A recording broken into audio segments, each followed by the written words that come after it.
दोस्तों Japan Asia महाद्वीप की मेन कंट्रीज में से एक है। ये 4 बड़े और 6,849 छोटे द्वीपों के समूह से बना है।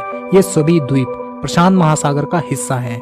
दोस्तों इस देश में लगभग 6,852 द्वीप हैं, लेकिन इन सभी द्वीपों में सिर्फ 340 ही ऐसे द्वीप हैं जो कि 1 वर्ग किलोमीटर से बड़े हैं, और इन द्वीपों में से सिर्फ 4 द्वीप ही जापान के 97% हिस्से को कवर करते हैं। बाकी के 6,849 द्वीप का क्षेत्रफल जापान के क्षेत्रफल का केवल 3% है। इस देश का क्षेत्रफल लगभग 1,46,936 वर्ग किलोमीटर है। जापान का लगभग 70% हिस्सा पहाड़ी है और इस देश में लगभग 200 से ज्यादा ज्वालामुखी हैं, और इस देश में लगभग 12,57,47,000 लोग रहते हैं। जनसंख्या के मामले में जापान दुनिया में 10वें नंबर पर आता है। दोस्तों जापान के पड़ोसी देशों में चीन, कोरिया और रूस आते हैं, और इस देश की राजधानी टोक्यो है। टोक्यो दुनिया का सबसे बड़ा शहर है और ये दुनिया का दूसरा सबसे महंगा शहर भी है। इसके अलावा जापान दुनिया की तीसरी सबसे बड़ी अर्थव्यवस्था है। दोस्तों इस देश में 100% लोग पढ़े लिखे हैं। ये दुनिया का सबसे ज्यादा पढ़ा लिखा देश है। इस देश में बच्चों के एग्जाम को लेकर भी एक मजेदार नियम है। इसमें बच्चों को 10 साल की उम्र तक किसी भी तरह की परीक्षा नहीं देनी पड़ती। इन 10 सालों में उन्हें उनका बचपन एंजॉय करने का फ्रीडम दिया जाता है। दोस्तों जापान देश रिसर्च टेक्नोलॉजी इस्तेमाल करने में दुनिया में नंबर 1 पर है। जापानी लोग आए दिन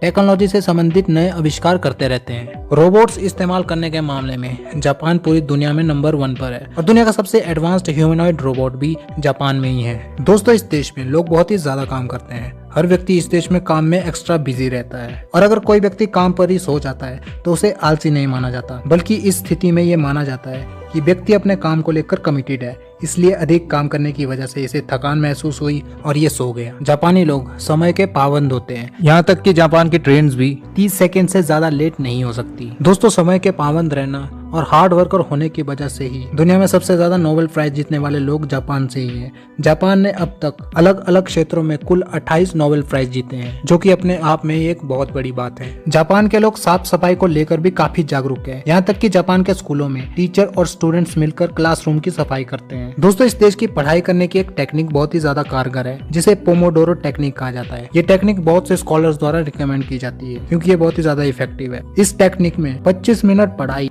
और 5 मिनट का ब्रेक लिया जाता है, और इसे रिपीट किया जाता है। 25 मिनट पढ़ाई के बाद 5 मिनट के ब्रेक से ब्रेन रिफ्रेश हो जाता है और पढ़ाई में मन लगता है, जिससे आपकी पढ़ाई इफेक्टिव हो सकती है। अगर आपका भी मन पढ़ाई में नहीं लगता तो आप पोमोडोरो टेक्निक को यूज कर सकते हैं। इससे आपकी पढ़ाई इंप्रूव जरूर होगी।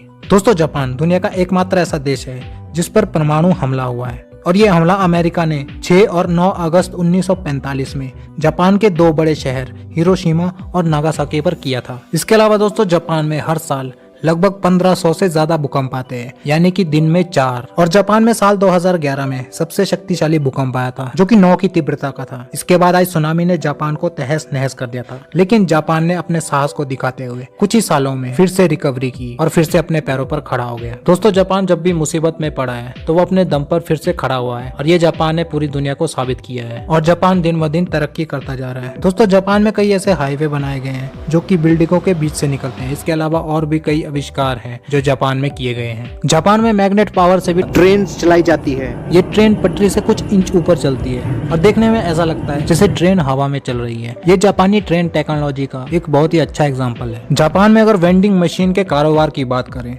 तो वेंडिंग मशीन का बिजनेस इस वक्त जापान में जोरों शोरों से चल रहा है। यहाँ सिर्फ मशीन में कॉइन डालकर soft drink, noodles, packet food खरीद सकते हैं। जापान की हर गलियों में वेंडिंग मशीन्स लगी हुई है। इस देश में लगभग 50 लाख के करीब वेंडिंग मशीन्स हैं। इसमें किसी भी तरह की मैन पावर की जरूरत नहीं पड़ती है। ये एक ऑटोमेटिक सर्विसेज है। दोस्तों जापानी लोग मछली खाना बहुत ज्यादा पसंद करते हैं। समुद्र से घिरा होने के बावजूद ये देश 27% मछलियाँ दूसरे देश से मंगवाता है, और जापान का सुकीजी फिश मार्केट दुनिया का सबसे बड़ा फिश मार्केट है। इस देश में लोग नूडल्स को खाना सबसे ज्यादा पसंद करते हैं, और इस देश में नूडल्स को कांटा चम्मच से नहीं बल्कि चॉपस्टिक से खाया जाता है। चॉपस्टिक लकड़ियों की 2 डंडियां होती है। नूडल्स के अलावा चॉपस्टिक से चावल भी खाए जाते हैं। एक नए इंसान के लिए चॉपस्टिक का इस्तेमाल थोड़ा मुश्किल होता है, लेकिन प्रैक्टिस से खाना आ जाएगा।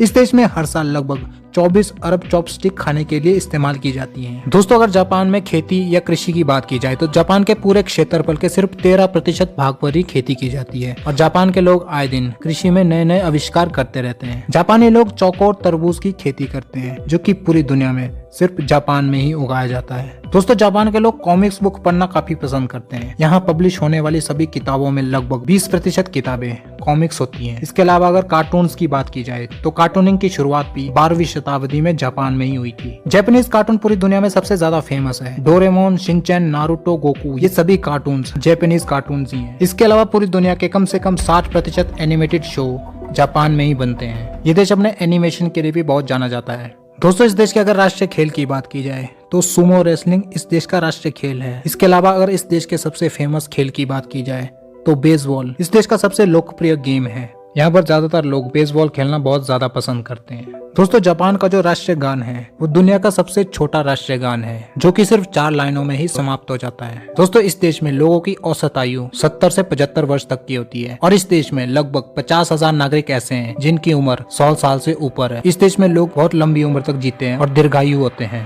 दोस्तों जापान में लोगों का नया साल बनाने का तरीका अजीब और लाजवाब होता है। ये लोग नए साल की खुशी में सबसे पहले मंदिर में जाकर 108 बार घंटियां बजाते हैं। माना जाता है कि 108 बार घंटियां बजाने से इनकी जिंदगी में खुशहाली आती है। तो दोस्तों ये थे जापान से रिलेटेड कुछ मजेदार फैक्ट्स। तो आज की वीडियो यहीं तक। अगर आपको ये वीडियो पसंद आई हो तो इसे लाइक करें, शेयर करें और सब्सक्राइब करें इस चैनल को ऐसे और वीडियोस के लिए। मिलते हैं आपसे अगली वीडियो में। Till then bye bye, stay tuned.